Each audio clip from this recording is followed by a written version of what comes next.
411 Live. Where you can learn about issues that impact us every day. State of world, 411 Live. Real people, real talk. Made to help people in our community in every way. Boy, your girl, 411 Live.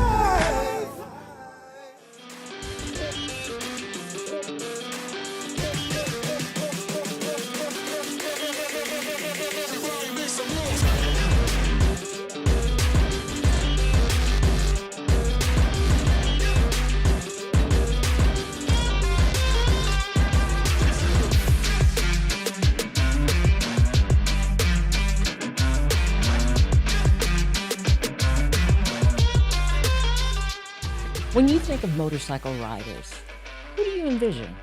Is it an older white man with a beard and bandana and listening to hard rock? What about young people, women, black and brown riders? They are all out there, but the latter groups are a little smaller. Hello, everyone. I'm Beverly Taylor, and this is the 411 Live, Real People, Real Talk.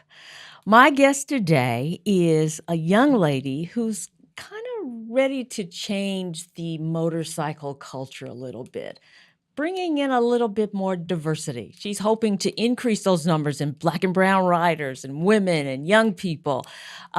Welcome to you. Venisha Simpson, she is the founder of Biker Fest MKE. And this is a young organization, right? Yes. That you started with the whole thought process of enhancing the biker culture, I guess I should say, right? Absolutely, yes. So tell me, what got you on this path? Well, I started riding motorcycles in 2014. Okay. And just kind of venturing off into different spaces. I really love riding. So I went to a lot of different events and sought out different spaces, including motorcycles. And I saw that I was one of few women there. Mm-hmm. And it was always few, people of color. And so I wanted to change that narrative. Yeah. So, I mean, there's something about seeing it, hmm understanding it, and then doing something about it. And Yeah. you have taken that latter step of doing something about it. What does that look like? What are you doing now? So I started a nonprofit. We've been doing this since about 2019. Mm-hmm. We've become a nonprofit officially in 2021. And so it started out as just an event to sort of increase the knowledge of motorcycle people and the culture and all of that. I saw that there was a huge problem with just sharing the road and, people watching out for motorcycles and just there was an irritation that people have when they drive around motorcycles. Mm-hmm. And I felt like that was because there was a lack of understanding as to why riders ride the way they do. When I became a rider, I was able to understand why they do certain things on the road. And it taught me how to drive better, how to watch out for them, and just, keeping a better eye on what's going on because riders, they deserve to make it home safely and all in one piece as Absolutely. well. Absolutely. So when you started Biker Fest MKE, it was more about exposure Yes, and safety. yes. Has it evolved? Oh, quite a bit, quite a bit. I started working with Flat Out Friday and Mama Tried. And so both of those companies are international shows. One is a curated motorcycle show. And it's a space where you can learn you can meet all different types of bikers, people, motorcycle enthusiasts, builders, all of that. And then Flat Out Friday is a indoor motorcycle show where they race motorcycles, mostly flat track. Do you race? I have before, yeah. Yeah. Yeah, I really enjoyed it. And so, they invited me out to their space. I got to try it for the first time. I didn't have all the gear. All that stuff's really expensive to buy just to try it out. So I had a young kid offer me his boots for the day. He's like, I'm not riding, so you can use my boots. Someone gave me their bike to use. And I got out there on the track and I thoroughly enjoyed it. Wow. Yeah. And just kind of looking out into the space, I saw that at that time, I was the only Black person on the entire park. Really? Yeah, and so that struck me as very like, okay, this is weird, and why aren't there more Black people out here? Why don't we know about spaces like this? I met a young 4-year-old who was racing that day. Her trophy was a lot taller than she Oh, was. wow. I met an 80, I think he was 82 at the time, or maybe 81. Yeah. Because I was questioning, am I too old to even try this now? Maybe I should have done this in my 20s. Mm-hmm. And meeting him, I'm like, okay, I can do this too. Absolutely. So it made me want to bring that back to the community and just open it up to everyone. And then, you were talking about what you saw, you being the maybe the only African American Yeah. or person of color there, um, and then seeing what that looked like. And you were mentioning the 4-year-old, the 80-something-year-old. So it looks like not only it's mainly white people, Yeah. but a spectrum of ages. Yeah, the intergenerational piece is what I liked about it the most. Yeah. Yeah. Yeah. So that's something else you want to see. Yeah, absolutely. I don't think we as people of color have those spaces anymore. Mhm. We used to, and we don't have that anymore, where old and young can hang out and share and educate and all of that in one space. Yeah.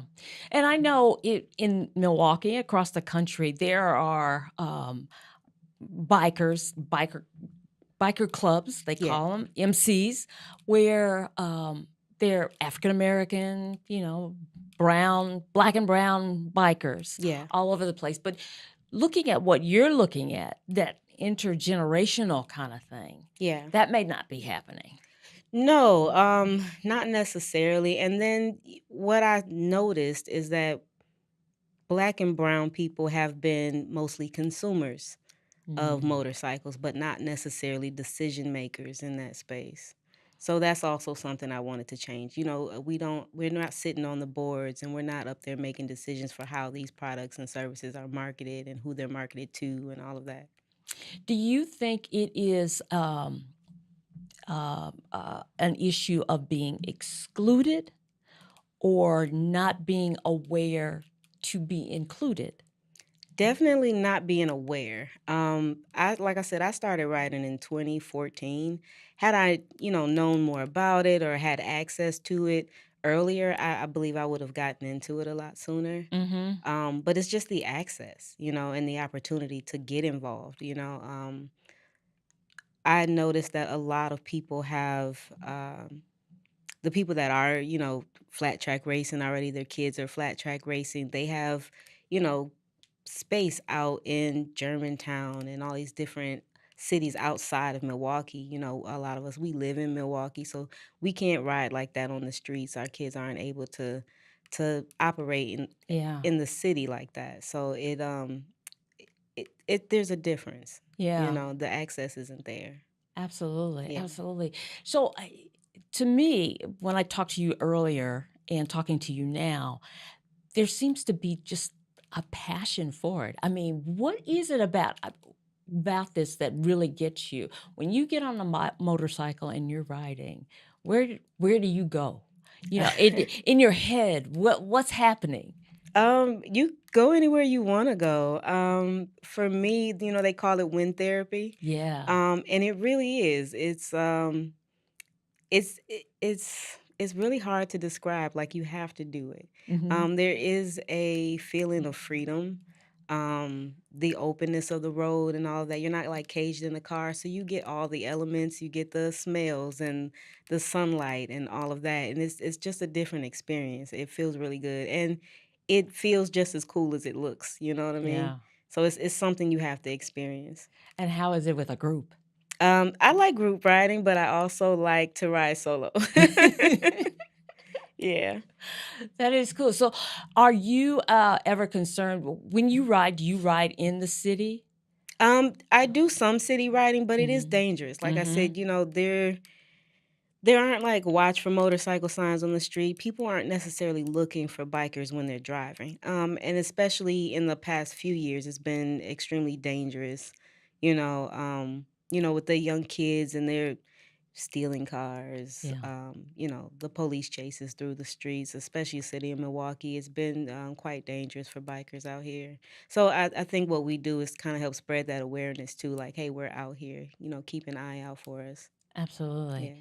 You were talking about the building of the bikes, Yes. and that's a whole industry right Yes. there. And you would like Black and brown people to be less of consumers, or go ahead and consume, but be more on the Involved. other Yeah. part. Yeah. So how do you see that materializing? Well, we've started a program called Smart Tech Building Engineering Program, Okay. and we work with MSOE in their honors program to bring engineers in from MSOE, and we're teaching them actually how to build motorcycles from an engineering standpoint, design, and it's in STEM education as well. And so, what they're doing is creating a sort of dumbing the program down, and I hate to use the word dumbing down, Mm-hmm. but they're making it more digestible for Simplifying it. yeah, for Yeah. young Okay. people, yeah. Okay. For them to what, design and From designing even just like the plastics and all the way up to, full on building and fabrication. so do they have to? Where do they go to take advantage of this?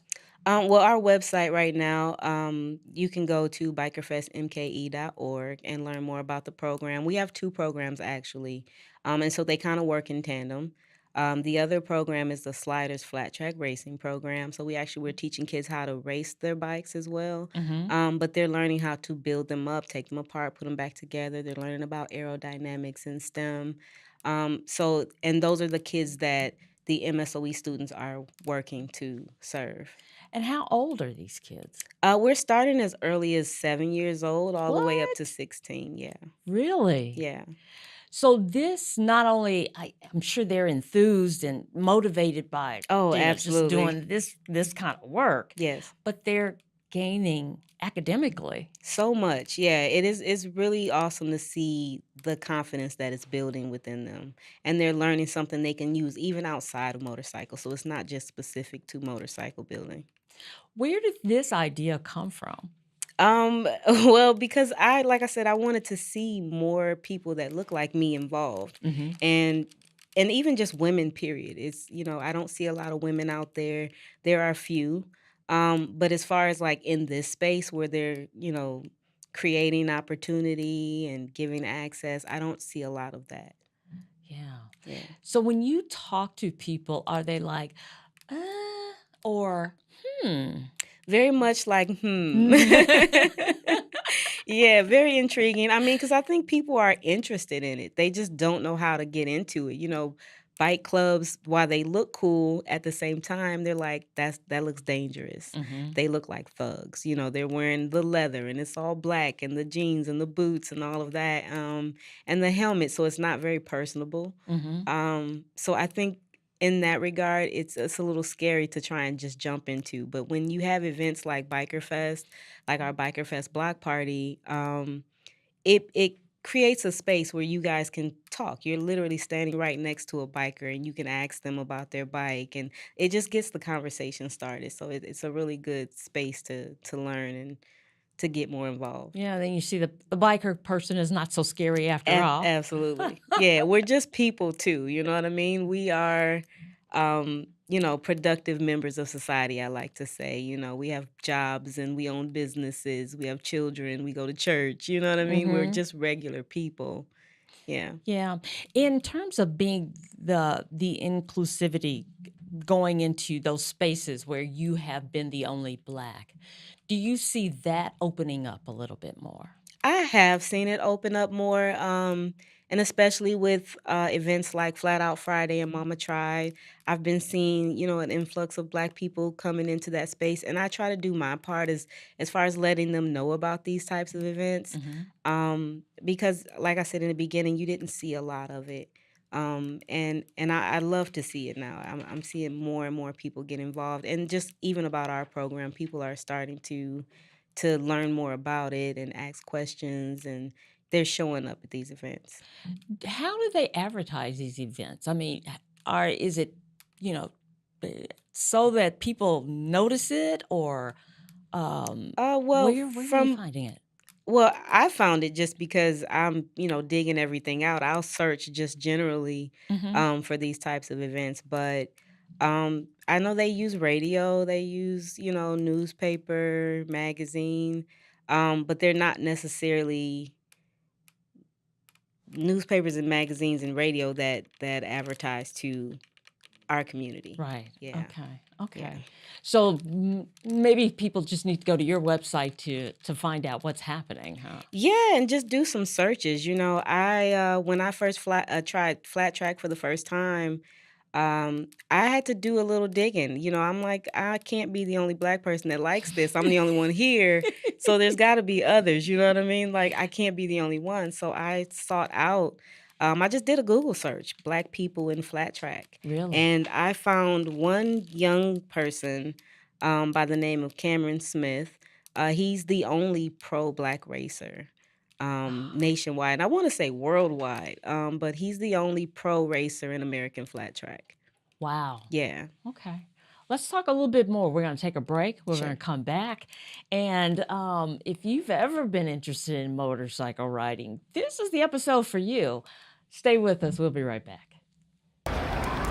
Hate is loud. It gets clicks. It gets attention. Hate, however, is actually quite small. But love is the majority, filling up something far more important than any feed. Love fills our hearts, our lives, our everyday, with understanding, empathy, and compassion, leaving hate to become what it truly is, a whisper.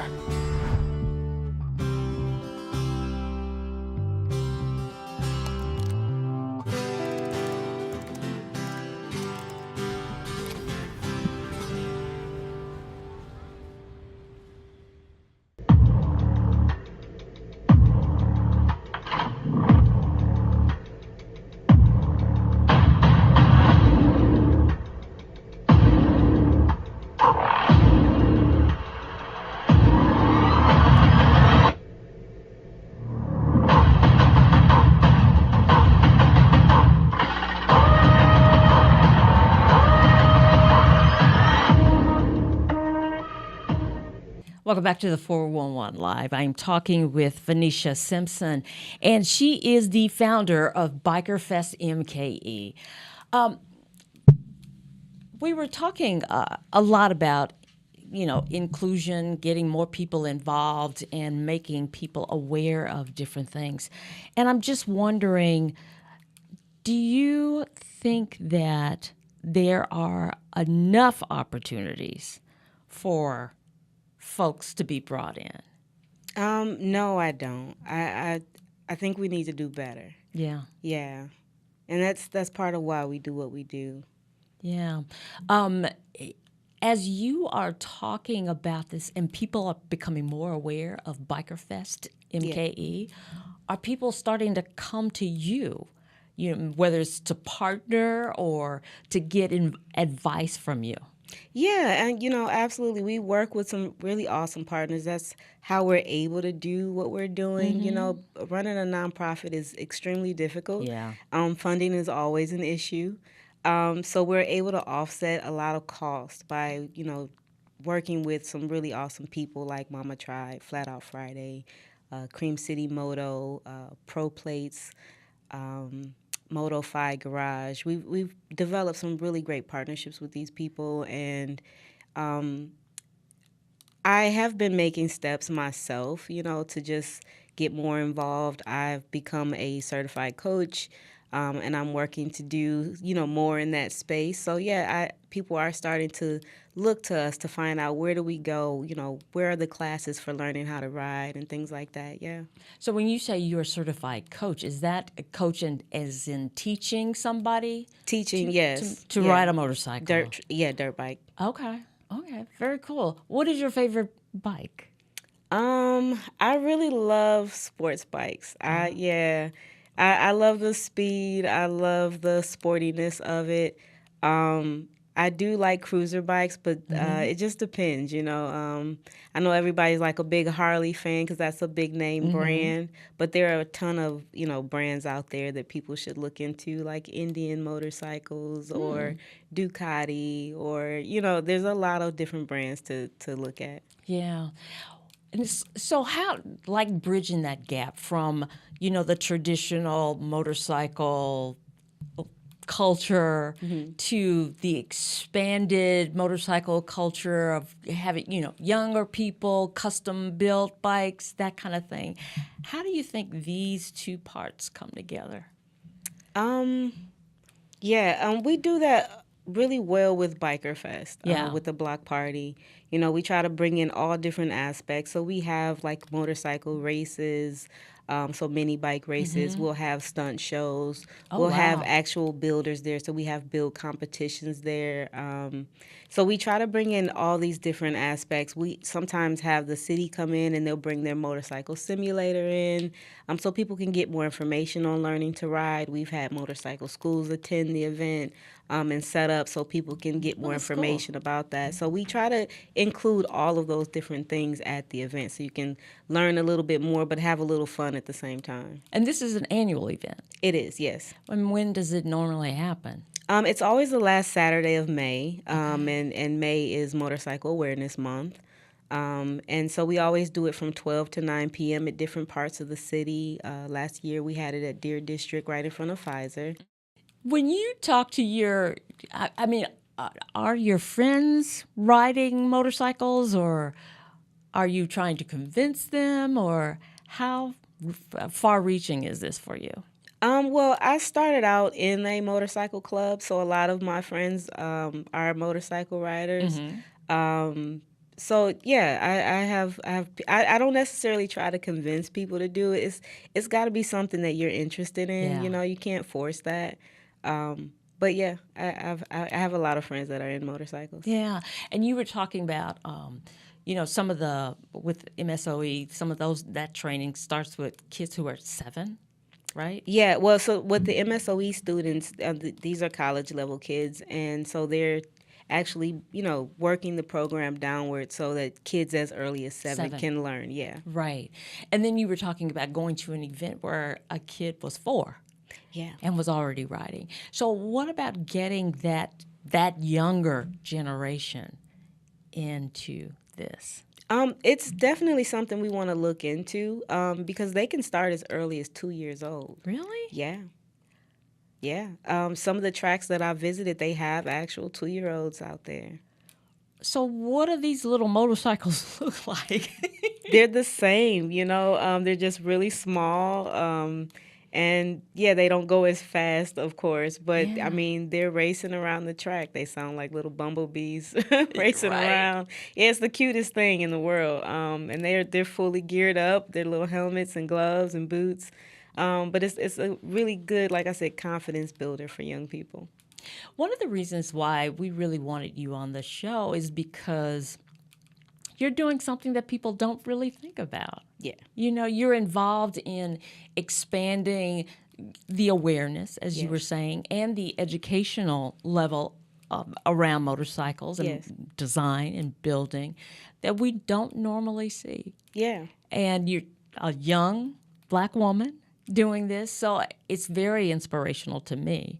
Thank you. I'm very impressed with what you're doing, and I'm just wondering, where this will go for you. I mean, what do you see in the future? I mean, what's the legacy of Biker Fest? Oh my goodness. What I would like to see is a space dedicated in Milwaukee that has a track, that has, garage space for STEM education, where, we can do indoor and outdoor motorcycle events, because in the wintertime we do have to shut things down as far as motorcycle activities are concerned. So, I've been looking, and I know there's a lot of Controversy and just a lot of eyes on the Northridge space. But that would be an excellent space to have something like that there. Wow. Yeah. Have you actually brought this up to the aldermen of that area? I have. I've talked to a ton of people about this.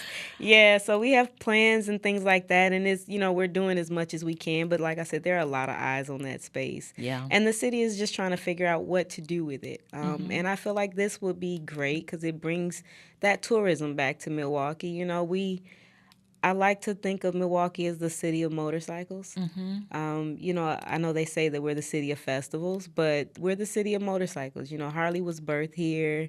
We do a lot. And even though, like I said, we shut down during the wintertime, we need a space that's dedicated. We don't have any local tracks here in Milwaukee. All of the tracks are all outside of the city. Okay. So somebody who's listening in, what can they do to help? They can definitely support. Go to bikerfestmke.org. We're always looking for help, supporting our programs, our young people, and supporting that is a capital campaign that we're putting together. So that would be a great help. And if there's a young person who's listening who might be thinking, motorcycles, I might be a little interested in that, what should they do?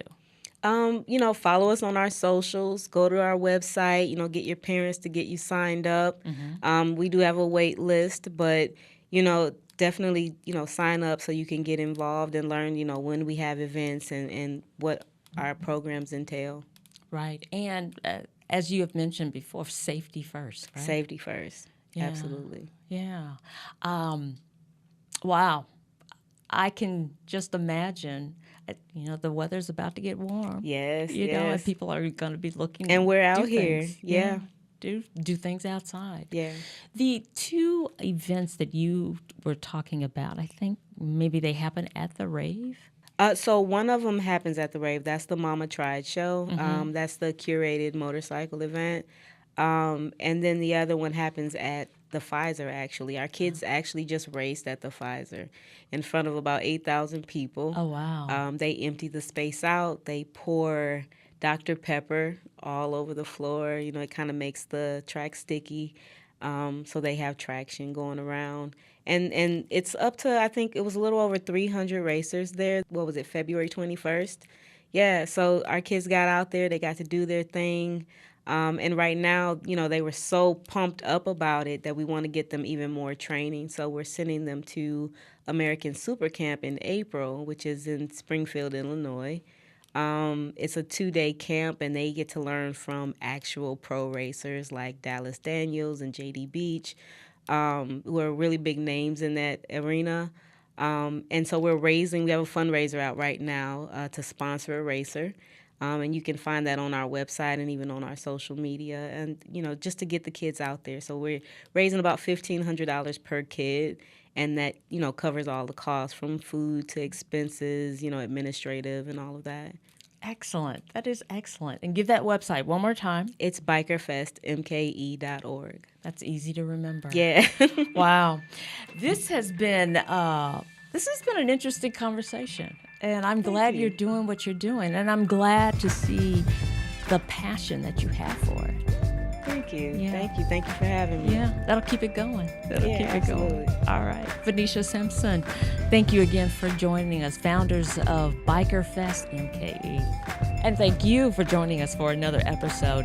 Remember, we're a nonprofit, so if you'd like to partner with us, go to the411live.org. That's our website.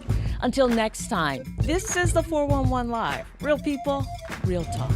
I'm Beverly Taylor. If you would like to check out past episodes, there are many ways. Go to your favorite podcast platform. Follow us on Twitter and Instagram. Like and watch us on Facebook. Watch and subscribe to our YouTube channel. And if you have suggestions for future episodes, go to our website, the411live.org.